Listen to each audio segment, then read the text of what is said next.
ಇವತ್ತೇನು ಸನ್ಮಾನ್ಯ ಉಪಮುಖ್ಯಮಂತ್ರಿಗಳಾದಂತ ಸನ್ಮಾನ್ಯ ಡಿ.ಕೆ. ಶಿವಕುಮಾರ್ ಅವರು ಬೆಂಗಳೂರಿನ ಅಭಿವೃದ್ಧಿ ವಿಚಾರದಲ್ಲಿ ಸಭೆಯನ್ನ ಕರೆದಿದ್ರು.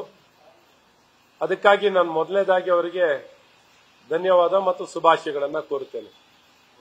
ಏನೊಂದು ಬೆಂಗಳೂರು ನಗರದಲ್ಲಿ ಹಲವಾರು ಪ್ರಸ್ತಾವನೆಯನ್ನ ಸರ್ಕಾರ ಏನೊಂದು ಗಮನದಲ್ಲಿ ಇಟ್ಕೊಂಡಿದೆ. Elevated routes, tunnel routes, waste management, sky deck, ಈ ರೀತಿ ಸರ್ಕಾರದ ಮುಂದೆ ಇರುವಂತಹ ವಿಚಾರಗಳನ್ನೆಲ್ಲ ನಮಗೂ ತಿಳಿಸಿದ್ರು. ಅದರ ಬಗ್ಗೆ ನಮಗೆ ಹೆಚ್ಚೆಚ್ಚು ಮಾಹಿತಿಗಳನ್ನು ಕೊಟ್ಟಿದ್ದಾರೆ. ಇವತ್ತು ಅದರ ಬಗ್ಗೆ ನಮ್ಮ ಅಭಿಪ್ರಾಯಗಳನ್ನೇನು ನಾವು ತಿಳಿಸ್ಲಿಕ್ಕೆ ಹೋಗಿಲ್ಲ. ಸರ್ಕಾರ ಏನೆಲ್ಲ ಆಪ್ಷನ್ಸ್ ಇದೆ ಅನ್ನೋದನ್ನ ತಿಳಿಸಿದ್ದಾರೆ. ಇವತ್ತು ನಾವು ಶಾಸಕರಾಗಿ ಬೆಂಗಳೂರಿನ ವಿಚಾರದಲ್ಲಿ ಪ್ರಸ್ತುತವಾಗಿರುವಂತಹ ವಿಚಾರಗಳನ್ನ ಈ ತಕ್ಷಣಕ್ಕೆ ಏನೆಲ್ಲ ಕೆಲಸಗಳನ್ನ ಮಾಡಬಹುದು ಆ ಸಲಹೆಗಳನ್ನ ಕೊಟ್ಟಿದ್ದೀವಿ. ಮೊದಲನೇದಾಗಿ ಆರೋಗ್ಯ ವಿಚಾರ, ಡೆಂಗಿ, ಚಿಕನ್ ಗುನ್ಯಾ, ಝೈಕಾ, ಈ ರೀತಿ ಎಂಡೆಮಿಕ್ ಆಗಿರುವಂತಹ ಈ ಕಾಯಿಲೆಗಳನ್ನ, ಸಾಂಕ್ರಾಮಿಕ ಕಾಯಿಲೆಗಳನ್ನ ಹೇಗೆ ತಡೆಗಟ್ಟಬೇಕು, ಕ್ರಮವನ್ನು ವಹಿಸಬೇಕು, ಸಿಬ್ಬಂದಿಗಳನ್ನ, ಔಷಧಿ, ಟೆಸ್ಟಿಂಗ್, ಲ್ಯಾಬ್ ಫೆಸಿಲಿಟಿ ಇವನ್ನೆಲ್ಲ ಬಹಳ ಪರಿಣಾಮಕಾರಿಯಾಗಿ ಕೈಗೆತ್ಕೋಬೇಕು, ತಕ್ಷಣ ಕ್ರಮ ವಹಿಸಬೇಕು. ಒಂದು.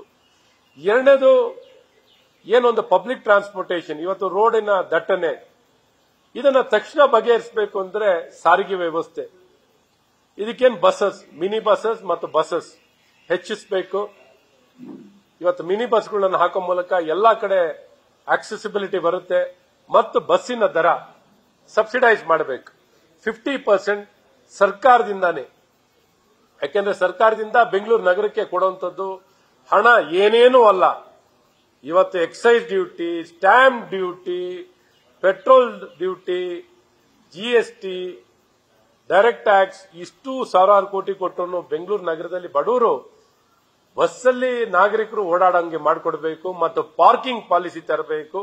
ಆ ಮೂಲಕ ರಸ್ತೆ ಮೇಲೆ ವಾಹನಗಳ ಪಾರ್ಕಿಂಗ್ ನಿಲ್ಲಬೇಕು, ಪಾರ್ಕಿಂಗ್ ವ್ಯವಸ್ಥೆಗಳನ್ನು ಆಗಬೇಕು. ಮತ್ತು ಸಾರಿಗೆ ವ್ಯವಸ್ಥೆಗಳಿಗೆ 50% ಸಬ್ಸಿಡಿ ಕೊಡುವಂತ ಬಸ್ಗಳನ್ನು ಹೆಚ್ಚಿಸಿ ಸಬ್ಸಿಡಿ ಕೊಡುವಂತದ್ದು. ಮತ್ತು ಫುಟ್ಪಾತ್ ಅಕ್ರಮವನ್ನ, ಎನ್ಕ್ರೋಚ್ಮೆಂಟ್ ಅನ್ನ ತಡೆಗಟ್ಟಬೇಕು.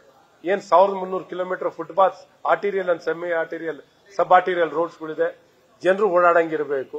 ಇವನ್ನ ತೆರವುಗೊಳಿಸಕ್ಕೆ. ಮೂರನೇದು ಹೌಸಿಂಗ್. ಈ ಹೌಸಿಂಗ್ ಬಗ್ಗೆ ಬಡವರಿಗೆ ಇವತ್ತು ಮನೆಗಳು ಎಷ್ಟೋ ವರ್ಷಗಳಾಗ್ಬಿಟ್ಟಿದೆ. ಬಡವರು ಮನೆ ಕೊಡುವಂಥದ್ದು ಏನು ಅಂದ್ರೆ ಹೇಳ್ತಾನೆ ಇದೀವಿ, ಕೊಡಕ್ಕಾಗ್ತಿಲ್ಲ. ಸೊ ಆ ವಿಚಾರದಲ್ಲಿ ಭಾರತ ಸರ್ಕಾರ, ರಾಜ್ಯ ಸರ್ಕಾರ ಮಾಡ್ತಿದ್ದಾರೆ.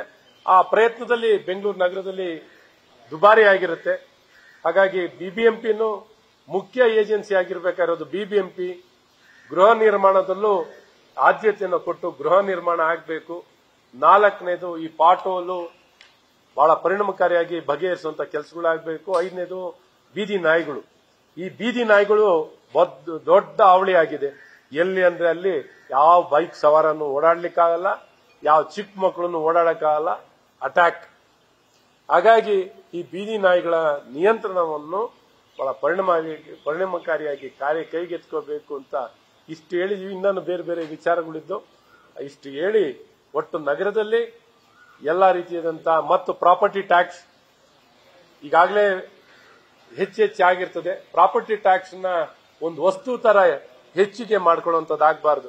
ದುಬಾರಿ ಆಯ್ತು, ಭೂಮಿ ಎಲ್ಲ ದುಬಾರಿ ಆದ್ರೆ ಆ ವ್ಯಕ್ತಿಯಲ್ಲಿ ಬಂದಿರೋ ದುಬಾರಿ ಆಗಿರಲ್ಲ, ಆ ವ್ಯಕ್ತಿ ಅವರೇ ಇರ್ತಾರೆ. ಹಾಗಾಗಿ ಪ್ರಾಪರ್ಟಿ ಟ್ಯಾಕ್ಸ್ ಅನ್ನು ಸ್ಥಗಿತಗೊಳಿಸಿ ಕೈಗೆಟುಕೋ ರೀತಿಯಲ್ಲಿ ಈ ಪ್ರಾಪರ್ಟಿ ಟ್ಯಾಕ್ಸ್ ನ ಆಧಾರಿತವಾಗಿ ನಗರ ನಡೆಯುವಂತದ್ದಾಗಬಾರದು.